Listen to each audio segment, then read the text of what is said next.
Hi guys, ಸೂಪರಾದ ಒಂದು egg curry recipe ನೋಡೋಣ ಹೇಗೆ ಮಾಡೋದಂತ. ಒಂದು 3 ಟೊಮಟನ್ನು, ಒಂದು ಈರುಳ್ಳಿನ ರುಬ್ಕೊಳ್ಳೋಣ.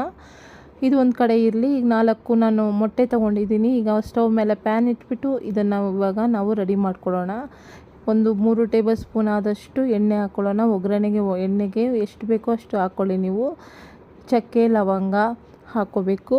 ಇದು ಒಂಚೂರು ಚಟಪಟ ಅಂದ ನಂತರ ಈರುಳ್ಳಿ ಕರಿಬೇವಿನ ಸೊಪ್ಪು ಹಾಕ್ಕೊಳ್ಳೋಣ.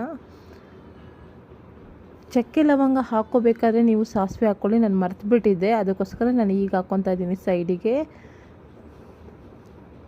ಇವಿಷ್ಟು ಹಸಿ ವಾಸನೆ ಹೋಗೋ ತನಕ ಫ್ರೈ ಮಾಡ್ಕೊಳ್ಳೋಣ. ಆನಿಯನಲ್ಲಿ ಯಾವತ್ತು ಹಸಿ ವಾಸನೆ ಹೋದರೆ ಸಾಕು. ಈಗ ಒಂದು ಟೇಬಲ್ ಸ್ಪೂನ್ ಆದಷ್ಟು ಶುಂಠಿ ಬೆಳ್ಳುಳ್ಳಿ ಪೇಸ್ಟ್ ಹಾಕಿ ಚೆನ್ನಾಗಿ ಮಿಕ್ಸ್ ಮಾಡ್ಕೊಳ್ಳೋಣ. 1 ಟೇಬಲ್ ಸ್ಪೂನ್ ಅಚ್ಚ ಖಾರದ ಪುಡಿ, 1 ಟೇಬಲ್ ಸ್ಪೂನ್ ಧನಿಯಾ ಪೌಡರ್, 1/4 ಟೇಬಲ್ ಸ್ಪೂನ್ ಆದಷ್ಟು ಅರಿಶಿನ ಪುಡಿನ ಹಾಕಿ ಈ ಎಣ್ಣೆಯಲ್ಲಿ ಫ್ರೈ ಮಾಡ್ಕೊಬೇಕು. ಆವಾಗಲೇ ಮಸಾಲ ವಾಸನೆ ಎಲ್ಲ ಹೋಗಿ ತುಂಬ ಚೆನ್ನಾಗಿರುತ್ತೆ ಫ್ರೆಂಡ್ಸ್, ಫ್ಲೇವರ್ಫುಲ್ ಆಗಿರುತ್ತೆ.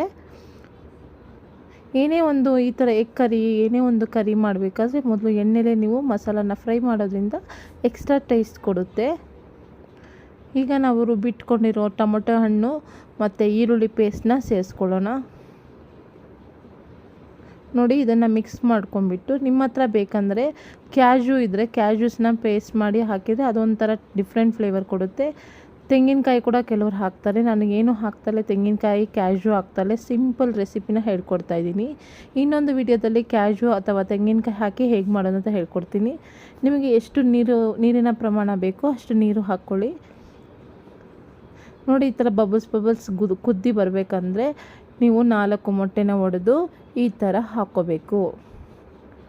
4 ಕಡೆ ಹಾಕ್ಕೊತಾ ಇದ್ದೀನಿ. ಹಾಕ್ಬಿಟ್ಟು ಕಲಿಸ್ಬಾರ್ದು. ಇವಾಗ ಒಂದು ಮುಚ್ಚಳನ ಮುಚ್ಚಿಡೋಣ.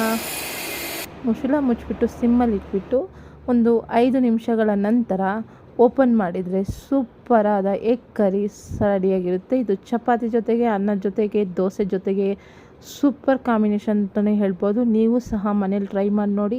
ಹೇಗೆ ಬಂತು ಅಂತ ಕಮೆಂಟ್ ಬಾಕ್ಸಲ್ಲಿ ತಿಳಿಸಿ. ಹೀಗೆ ನನ್ನ ಚಾನಲನ್ನು ಪ್ರೋತ್ಸಾಹಿಸಿ. ಧನ್ಯವಾದಗಳು friends. Tata bye. Keep watching my channel. ದಯವಿಟ್ಟು ಮಧ್ಯದಲ್ಲಿ ಸ್ಕಿಪ್ ಮಾಡಿದ ಹಾಗೆ ನನ್ನ ವೀಡಿಯೋಸನ್ನು ನೋಡಿ. ದಯವಿಟ್ಟು ಈ ಒಂದು ರೆಸಿಪೀಸನ್ನ ಮನೇಲಿ ಟ್ರೈ ಮಾಡಿ. ಹೇಗೆ ಬಂತು ಅಂತ ನನ್ನ ಕಮೆಂಟ್ ಬಾಕ್ಸಲ್ಲಿ ತಿಳಿಸುವ ಮೂಲಕ ನನ್ನ ಚಾನಲನ್ನು ಪ್ರೋತ್ಸಾಹಿಸಿ ಫ್ರೆಂಡ್ಸ್. ಧನ್ಯವಾದಗಳು. ಟಾಟಾ ಬಾಯ್.